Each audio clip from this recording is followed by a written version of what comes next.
Sa di pa ko magsugod sa akong wali, wali ko ninyo iya sa inyong natapad, alihog iya, kunya pangtala na yun, tingnan, nakawatan ka na ba?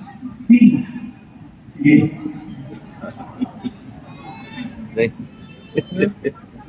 Nakawatan ka na ba?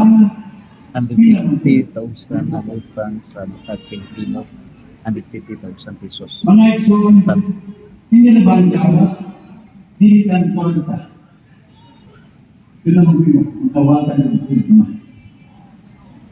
Kung sa may masakit, makawatan kwanta o gugma. Katsyon, sakit ng makawatan ng bilyones, pero masakit ng makawatan ng kalinaw. Sakit ng makawatan ng bilyones, pero masakit ng makawatan ng paglaong. Amen?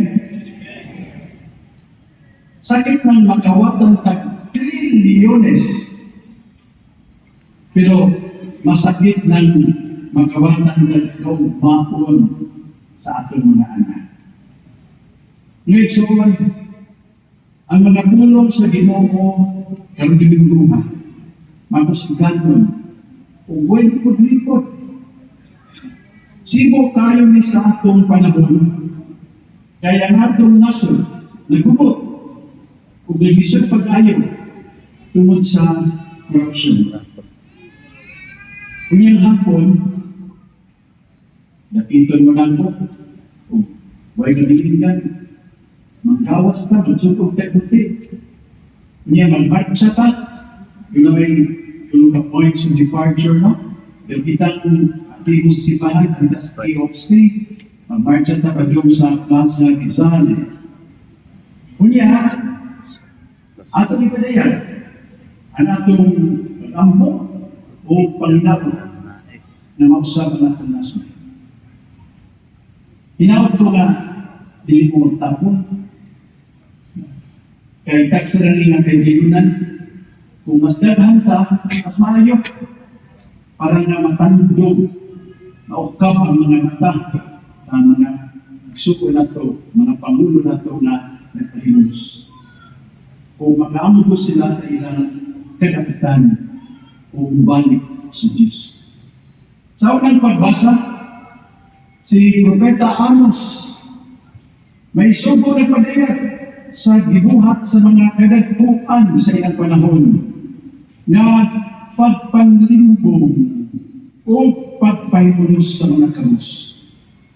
Ang propeta nagpasidaan, ang tanan na ilang gibuhat dili gyud kalimtan sa Diyos. The Lord has sworn, never will I forget the things that they have done. Mga igsoon, hindi siya ka gabay na pagmaymay, kundi siya ka klaro o matusganon na pasidaan. Ang matag piso na gitawat gikan sa mga flood control projects, ang matag pundo na gikawkaw sa mga politiko o contractors, ang matag sintimo na gibulsa imbis na ipagtukod o ospital, tulungan, housing sa mga kabos o flood control. Kinitanan, dili matakot sa langit. Ang Diyos nagtanaw o mangayon siya husay sa matag usa na magpasipala kanina. The Lord does not forget, and the Lord will demand justice. Corrupt officials may hide their wrongdoings behind polished speeches, religious appearances, or political power, but they cannot hide from God. dili nila malansisan ang Diyos. Mga igsoon, sa ikaduhang pagbasa, si San Pablo nag-ingon na mag-ampo ta para sa mga nangulo aron na makapuyo kita na dunay kalinaw o dunay dignidad. Oo, mag-ampo ta. Apan ang pag-ampo, dili pagpakahilog. Ang pag-ampo, mao ang pagbarong sa kalukuran. Ang pag-ampo, mao ang pagsupak sa dautan. Lisod kayo ng mag-ampo tayo. Kunya, magulong ka sa dautan. Lisod kayo ng mag-ampo ta. Kunya, bupakuyanan sa fake news na sa social media. Dino ang mananamatan sa pag-ampo. Lisod kayo naman mag-ampo ta. Simba ta. Kunya, ang atong ihalad sa altar sa Diyos atong inawa sa kaban sa nasa. Ang pag-ampo, kung nagsoon mo ang pag-insister na ang mga opisyalis magtalo o mag-anayo. Ang atong rally karong naglawan, usa ka matang sa pag-ampo. Dili kasama apan dili usab kini kabuya. Kini buhat sa pagtuo atong ipasaka ang atong tingog ngadto sa langit na pagkadayon sakto na ama na. Dili na kami musugot na ang korupsyon magpadayon sa pagbubat sa among kaugmaon. Enough is enough. We will no longer allow corruption to strangle our children's future. Sa Ebanghelyo, mga igsoon, si Jesus nagpaklaro. Dili niyo mahimong alagad ng Diyos o ang kwarta. No servant can serve two masters. You cannot serve both God and Mammon. Mga igsoon, pasagdan ang tanan. Mao niya ang nilitabong problema sa atong nasod karon. Daghan sa atong mga leaders, may graduate sa mga katolikong tuluhan. Nasayod sila sa mga suko sa Diyos. Api ang Gaussian state. Nakaibalo sila kung sa'y sakto, kung sa'y sayo. Apan ilang gitaligdan ang Diyos. Tungod sa kwarta.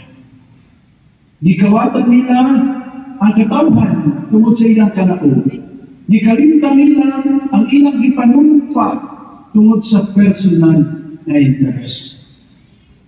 Let us be clear. Corruption is not only a civil crime. It is a form of idolatry. It is choosing money as your God instead of the living God. And Jesus warns, no one who serves money will enter the kingdom of God.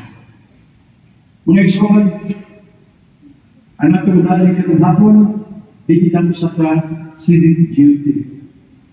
Usa kini ka prophetic witness. Usa kini ka pagpahayag na di na kita magpakahilom at ubangan sa corruption.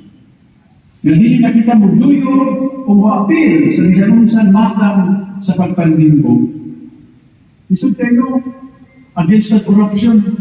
Kunya natin palayo ang permit o lisensya o hatag-taglagay sa tao niya sa opisina o ahensya. Crazy. Stupid us. Manaway ta sa mga kurakot, kunya iniglansar nila, mga tagkwarta nila. Stupid. I'm sorry to use the word. Dakong binuang ka. Dili na kita mabaligya sa atong boto o katulad sa pagpili. Ato na ibutyag ang nabaka o manayon na kwentas klamas sa matag proyekto sa atong gobyerno. Ang kapunta, mga igsuon, mga marta, magpakabana, hangtod lang kamaturan, o justisya mo pati ipapaw. Perti pinagnan. Porta ng Pilipinas sa buong boto nila. It's not only Nagkat sa today, porta. but continually, let us do what is right. Na politiko ka ng mga Choose what is right, not what is easy. Dili kini rebellion, kundi pagkampinigaan sa Diyos, sa nasod, Katong aning palkay ilabas ang giato. na kanunay, biktima Ilagibira. sa corruption. Pero adlaw nagsuot, aging palapos, klaro, gipaklaro na ito sa mga pagbasa, duha na itong pilihan, huwag taliwala. Sa usang kabahin, kahapon, panawat, korupsyon, o pagtraidor sa mga kalos. Sa laing bahin, kamaturan, justisya, servisyo, o kugma sa Diyos o sa isikata. Make the choice. Tinawag ng balot ka sa Diyos. Tinawag na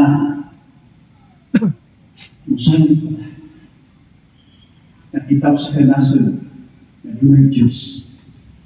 Usahin ka na. Nakilimaw nasod. Naghimo. Mahatay ka nato. O mga bayani. Basta Sa gila. million. Manay patagdam sa mga tao.